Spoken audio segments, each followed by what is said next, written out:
Una aclaración sobre la palabra liberal y libertarian. Antiguamente, en Norteamérica, la palabra liberal significaba defensor de la libertad individual, pero hoy no significa eso. Un liberal hoy, en Norteamérica, es un socialistoide. Por eso los que defienden la libertad individual hoy en Norteamérica se autodenominan libertarians, para distinguirse de los liberals. Una aclaración sobre los tales llamados derechos humanos o human rights. Para los modernos pensadores libertarios, todos los derechos humanos son derechos de propiedad, sobre uno mismo y sobre los objetos.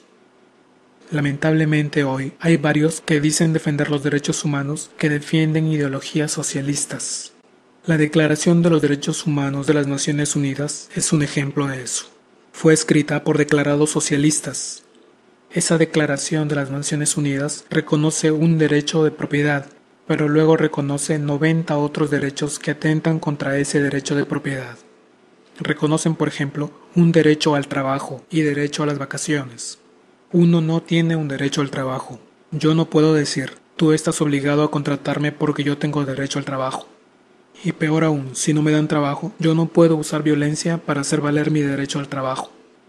Derechos son reclamos justificables, razonables, que uno puede pedir al resto. Yo no puedo reclamar un derecho a ser alimentado, porque eso implicaría que otro está obligado, bajo pena de violencia física, a alimentarme. Justo o justificable significa en estas discusiones algo universalizable o aplicable a todos los seres humanos. Los derechos tienen que ser entendidos como justos por todos y aceptados como principios razonables por todos. Imaginen que yo doy la siguiente ley. Todos los varones tienen derecho a golpear a las mujeres. Todos entenderían que es una regla injusta porque no se aplica a todos por igual. Esa ley crea dos tipos de clases, una clase con derechos superiores y otra con derechos inferiores. Además, las mujeres entenderían claramente que es una ley que no se puede defender razonablemente. Es cierto que han habido tiempos donde ese tipo de leyes existían, pero todos entendemos que eran injustas. Hay factores ideológicos que permiten ese tipo de injusticias. En ciertos países musulmanes, las mujeres claramente son tratadas como subhumanas, y las mujeres aceptan ese tipo de ideología por sus mismas creencias religiosas, pero nosotros ya no estamos en ese estado. Ciertos reyes obtenían superderechos diciendo que eran descendientes de Dios, pero ahora nadie les creería eso. O los incas, que se hacían de superderechos diciendo que eran hijos del sol, y habían tontos que les creían. Así pues, para que una ley tenga el rango de ley justa, tiene que ser universalizable, tiene que ser aceptada intersubjetivamente como correcta. Intersubjetivamente significa aceptada entre los individuos. Hay diferentes formas en que uno puede usar la palabra justicia.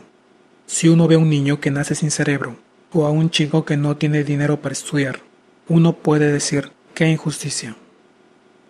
Y el muchacho pobre podría decir, yo, que soy pobre, digo que mi ley es que tomaré tu dinero, y si no me lo das, te golpeo.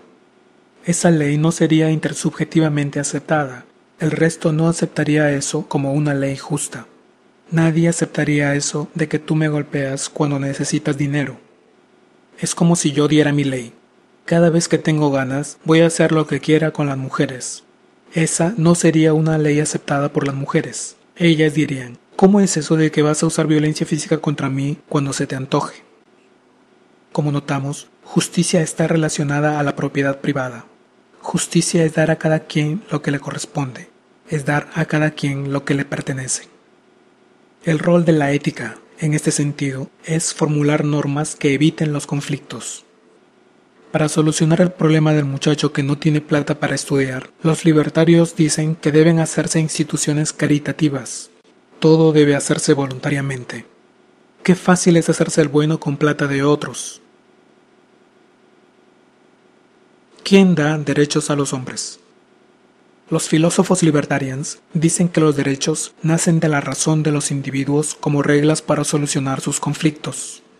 Como vimos antes, las leyes, para ser consideradas justas, tienen que ser aceptadas como razonables por todos los individuos.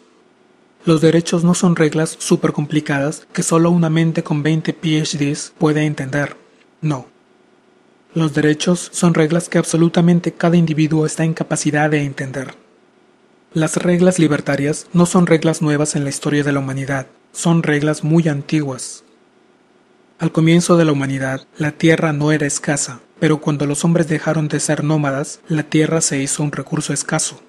Y los hombres entendieron que la mejor forma de evitar conflictos era asignando derechos de propiedad privada. Claro que hay factores que afectan el resultado. No faltó por ahí uno que se declaró hijo de los dioses, y los tontos que le creyeron. Hace un tiempo vi un video en una clase de antropología. Los de las Naciones Unidas estaban en África escribiendo, anotando las leyes de unas tribus, y preguntaban a la gente sobre sus leyes. Las leyes de esas tribus son leyes muy libertarias, son leyes muy razonables. Cuando les preguntaban por las tierras, la gente decía, esa tierra le pertenece a ese hombre porque su padre era el dueño anterior, y antes de él su abuelo, y así sucesivamente, hasta que rastreaban a los primeros que llegaron a esas tierras. Así pues, los derechos y las leyes justas nacen de la razón de los hombres. Pero hay otros que dicen que los derechos los da el Estado, y que el presidente está justificado a cambiar las leyes cuando crea conveniente. Pero los libertarians dicen que no. Por eso los libertarians se escandalizan cuando el presidente declara que, temporalmente, quedan suspendidas las libertades de reunión, de prensa, etc. O cuando el presidente declara que por necesidad de Estado, por necesidad de la tribu, el gobierno tomará por fuerza la propiedad de un individuo. Los libertarians dirían, espera, nosotros te pagamos para que protejas nuestros derechos, que desde el comienzo son nuestros. Tú estás allí para proteger a sus derechos básicos, no para quitarlos. Tú eres nuestro empleado, así que bájate de tu nube y anda cuídame la casa. Los comunistas se oponen a la propiedad privada. El comunista Proudhon dijo, propiedad privada es robo. Pero eso es una contradicción. El robo presupone la propiedad privada. Para que exista robo, alguien tiene que ser el dueño. Para que el robo sea considerado ilegítimo, primero tenía que existir un dueño legítimo.